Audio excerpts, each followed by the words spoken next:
بسم اللہ الرحمن الرحیم۔ ہم آج اس سیشن میں خاندانی نظام کی اہمیت پر گفتگو کریں گے۔ یہ بات بالکل معلوم و معروف ہے کہ ایک انسان اس دنیا میں جب آتا ہے اور جب اس دنیا سے رخصت ہوتا ہے تو ہم یہ کہہ سکتے ہیں کہ وہ 3 سٹیجز سے گزرتا ہے۔ ایک اس کا بچپن ہے، ایک اس کی جوانی ہے اور ایک اس کا بڑھاپا ہے۔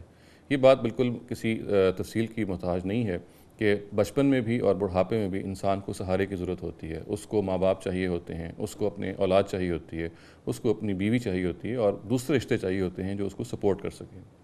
یہ بات ضرور ہے کہ جب وہ جوان ہوتا ہے تو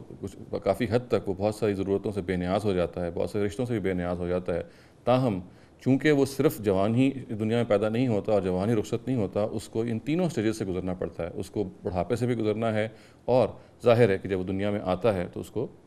بچپن کے پیریڈ سے بھی گزرنا ہے، اور اس بچپن کے پیریڈ میں اس کو ماں اور باپ کی شفقت کی ضرورت ہے، بہن اور بھائیوں کی ہمدردیوں کی ضرورت ہے، اور اسی طرح جب وہ بڑھاپے میں داخل ہوتا ہے تو اس کو خود اپنی اولاد کی سمپتی کی ضرورت ہے، اپنی جو ایکسٹینڈڈ فیملی ہے ان کی بھی سپورٹ کی ضرورت ہے۔ اس پوری لائف سائیکل کو سامنے رکھتے ہوئے قرآن مجید اصرار کرتا ہے کہ یہ ضروری ہے کہ انسان ایک خاندان کے طور پہ جیے اور ایک فیملی کو وجود میں لائے، اور اس کے لیے اللہ تعالیٰ نے خود انسان کی اپنی فطرت میں وہ دائیات، وہ ارجز رکھ دی ہیں جس کی وجہ سے وہ اس فیملی کو بناتا ہے۔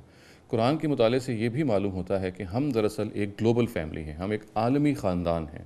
اور یہ عالمی خاندان خود آدم اور حوا سے مل کر تشکیل پایا ہے۔ اور اس کے بارے میں پھر کچھ اور تفصیلات بھی ہیں جو بہت اہم ہیں، جو قرآن میں بیان ہوئی ہیں۔ میں یہ چاہتا ہوں کہ اس آیت کو آپ کو پڑھ کے سناؤں جو یہ بتاتی ہے کہ ہم ایک خاندان ہیں اور کس طریقے سے اس سے کچھ حقوق ہیں جو ہم پہ عائد ہوتے ہیں۔ اللہ تعالیٰ یہ ارشاد فرماتے ہیں، یا ایھا الناس اتقوا ربکم الذی خلقکم من نفس واحدہ وخلق منہا زوجہا وبث منہما رجالا کثیرا ونساء واتقوا اللہ الذی تساءلون بہ والارحام ان اللہ کان علیکم رقیبا۔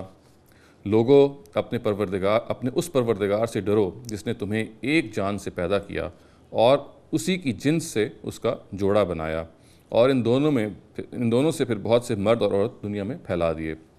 اور اس اللہ سے ڈرو جس کا واسطہ دے کر تم ایک دوسرے سے مدد چاہتے ہو، اور رشتوں کے بارے میں بھی خبردار رہو، بے شک اللہ تم پر نگران ہے۔ اس آیت پر غور کرنے سے چند باتیں بالکل سامنے آتی ہیں۔ پہلی بات تو یہ کہ یہ ایک عالمی خاندان ہے، اس میں یہ ظاہر ہے کہ وجود میں آیا ہے آدم اور حوا سے، چنانچہ یہ ضروری ہے کہ پھر اس خاندان کے سب افراد کو برابر تسلیم کیا جائے بطور انسان کے۔ اس میں کوئی دوسرے سے برتر نہیں ہے، کوئی تفوق کسی کو حاصل نہیں ہے، اور ہمیں یہ معلوم ہے قرآن مجید میں دوسرے مقامات سے کہ اگر کوئی برتری کسی کو حاصل ہے تو وہ بہرحال اس کی نیکی اور تقویٰ کے باعث ہے، مگر بطور ایک انسان کے تمام انسان برابر ہیں۔ کالے کو گورے پہ، گورے کو کالے پہ، سرخ کو سیاہ پہ یا سیاہ کو سرخ پہ کوئی برتری حاصل نہیں ہے۔ شرف انسانیت میں سب برابر ہیں۔ دوسری بات جو اس سے معلوم ہوتی ہے وہ یہ ہے کہ یہ الفاظ جو اس آیت کے ہیں وہ یہ ہیں کہ ہم نے یعنی آدم کی جنس ہی سے اس کا جوڑا پیدا کیا، گویا کہ اسی کی سپیشیز سے اس کا جوڑا پیدا کیا۔ حوا اسی سپیشیز سے ہیں جس سے آدم ہیں، جس سے یہ پھر مزید بات نکلتی ہے کہ حیثیت انسانی میں آدم اور حوا بھی برابر ہیں، اور پھر مزید یہ بات نکلتی ہے کہ تمام مرد اور عورت اپنی حیثیت انسانی میں برابر ہیں، چونکہ وہ آدم اور حوا کی اولاد ہیں، اور آدم اور حوا خود ایک ہی جنس کے اور ایک ہی سپیشیز کے افراد ہیں۔ تیسری بات جو اس آیت سے معلوم ہوتی ہے وہ یہ ہے کہ اللہ تعالیٰ یہ کہتے ہیں کہ ہمیں رحمی رشتوں کے بارے میں بہت خبردار رہنا چاہیے۔ اس کا مطلب یہ ہے کہ جب فیملی وجود میں آتی ہے، جب خونی رشتے بنتے ہیں، تو پھر کچھ حقوق ہیں اور کچھ فرائض ہیں جو عائد ہوتے ہیں جن کو ہمیں ہر حال میں پورا کرنا چاہیے، اور اس میں کوئی کوتاہی نہیں برتنی چاہیے۔ آخری بات جو اس آیت میں بڑی تفصیل سے بیان ہوئی ہے اور بہت زور سے بیان ہوئی ہے وہ یہ ہے کہ جس پہ یہ آیت ختم ہوتی ہے کہ ان اللہ کان علیکم رقیبا، اللہ تعالیٰ تم پر نگران ہے، جس کا مطلب یہ ہے کہ یہ جو ہدایت دی جا رہی ہے یہ اللہ تعالیٰ کی طرف سے، یعنی ہم جب اس پہ عمل نہیں کرتے تو ہمیں اللہ تعالیٰ دیکھ رہے ہیں، اور ہمارے اس عمل کا یا ہمارے اس برے عمل کا وہ حساب رکھ رہے ہیں۔ چنانچہ ہمیں اس کے بارے میں بہت خبردار رہنا چاہیے کہ یہ جو گلوبل فیملی ہے، یہ جو عالمی خاندان ہے، یہ وجود میں آیا ہے، اس میں نہ ہم ایک دوسرے کو اپنے سے برتر سمجھیں بلکہ اپنا کمتر سمجھیں، بلکہ اپنے آپ کو دوسروں سے برابر سمجھیں، اور اس کے ساتھ ساتھ یہ جان لیں کہ یہ جو فیملی ہے یہ بہرحال وہ چیز ہے کہ جس کے اوپر ہمارے اوپر حقوق عائد ہوتے ہیں، کچھ فرائض عائد ہوتے ہیں جن کو ہمیں ہر حال میں پورا کرنا چاہیے۔ چنانچہ اس پوری بات کو سامنے رکھ کے اللہ تعالیٰ یہ کہتے ہیں کہ خاندان ہی وہ ادارہ ہے جس